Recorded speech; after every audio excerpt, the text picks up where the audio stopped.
এইটা আন্দোলন হয়েছে। আন্দোলনের কৃতিত্ব নিয়ে যদি লড়াই চলে তাহলে বাংলাদেশের ভবিষ্যৎ না। এই কালচার থেকে তো বেরিয়ে আসতে হবে। আমি বাংলাদেশের নাগরিক হিসাবে আমার দায়িত্ব পালন করি। এখন মুক্তিযুদ্ধ আপনি সারা জীবন বিক্রি করতে থাকবেন? আমাদের অনেক আগে নির্বাচন প্রক্রিয়ার মাধ্যমে দেশটাকে ডেমোক্রেটিক অর্ডারে চলে যাওয়ার কথা ছিল। বাংলাদেশকে সামনের দিকে নিয়ে যেতে হলে মৌলিক কতগুলো পরিবর্তন। শেখ হাসিনা স্বৈরাচার পালিয়ে যাওয়ার পরে বাংলাদেশের জনগণের মনোজগতে যে বিশাল পরিবর্তন হয়েছে, এটা কি আমরা বুঝতে পারছি, ধারণ করতে পারছি? বাংলাদেশের মানুষের প্রত্যাশা, আশা, আকাঙ্ক্ষা আকাশচুম্বী। এই বিষয়গুলো যদি আমরা ধারণ করতে না পারি, সেই রাজনৈতিক ব্যক্তিত্ব, সেই রাজনৈতিক দলেরও কোনো ভবিষ্যৎ নেই। এই কথাটা আমি সবার মাথায়, আমার মাথায় ড্রিল করতে চাই প্রত্যেকদিন। যদি না বুঝি তাহলে দলেরও ভবিষ্যৎ না, আমারও ভবিষ্যৎ নাই, দেশেরও ভবিষ্যৎ না, কারো কোনো ভবিষ্যৎ। So we have to understand. দ্বিতীয় কথা হচ্ছে এইটা আন্দোলন হয়েছে। আন্দোলনের কৃতিত্ব নিয়ে যদি লড়াই চলে তাহলে বাংলাদেশের ভবিষ্যৎ না। কারণ কৃতিত্ব তো এখন আমি নিজে আমার কৃতিত্ব বলতে পারবো। শেখ হাসিনার মতো ওর বাবা বাংলাদেশ মুক্ত করছে, যুদ্ধ করছে, তাদের দেশ। এটা তো এই একটা কনসেপ্ট কেন এখন বাংলাদেশে চলতেছে যে এই আন্দোলন আমার কৃতিত্ব আমাকে ভোগ করতে হবে, আমাকে বাংলাদেশ চালাতে হবে, বাংলাদেশ কিভাবে চলবে আমাকে সিদ্ধান্ত নিতে হবে।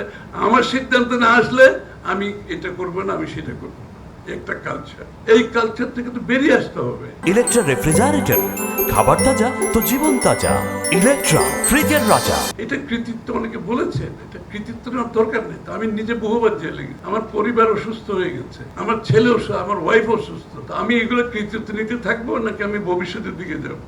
আমি তো কোনো কৃতিত্ব নেওয়ার দরকার নাই, এটা আমি দায়িত্ব পালন করছি। আমি বাংলাদেশের নাগরিক হিসাবে আমার দায়িত্ব পালন করি। যারা মুক্তিযুদ্ধ করেছে তারা দেশের স্বার্থে, জাতির স্বার্থে, মানুষ বাংলাদেশের জনগণের স্বার্থে মুক্তিযুদ্ধ করে।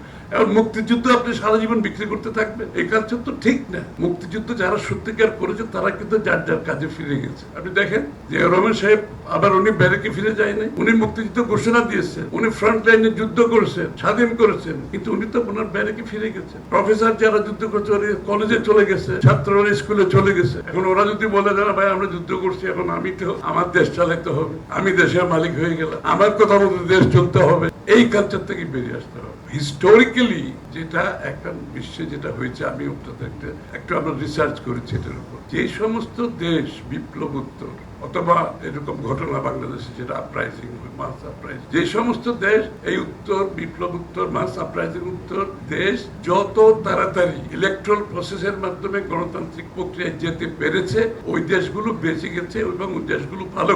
আর যেই দেশগুলো বিপ্লবোত্তর সময় আমার দাবি ওর দাবি করতে করতে ঝামেলা পাকাইছে, ওই সমস্ত দেশে গণতন্ত্রও নাই, অর্থনীতিও নাই, সমাজও নাই, ওখানে গৃহযুদ্ধ চলছে, ওখানে সমাজে বিভক্তি চলছে, ওই দেশের অর্থনীতি বিধ্বস্ত হয়ে গেছে। এই জন্য যত তাড়াতাড়ি সম্ভব, 1 বছর অ্যাকচুয়ালি বেশি সময় হয়ে গেছে, আমাদের অনেক আগে নির্বাচন প্রক্রিয়ার মাধ্যমে দেশটাকে ডেমোক্রেটিক অর্ডারে চলে যাওয়ার কথা ছিল।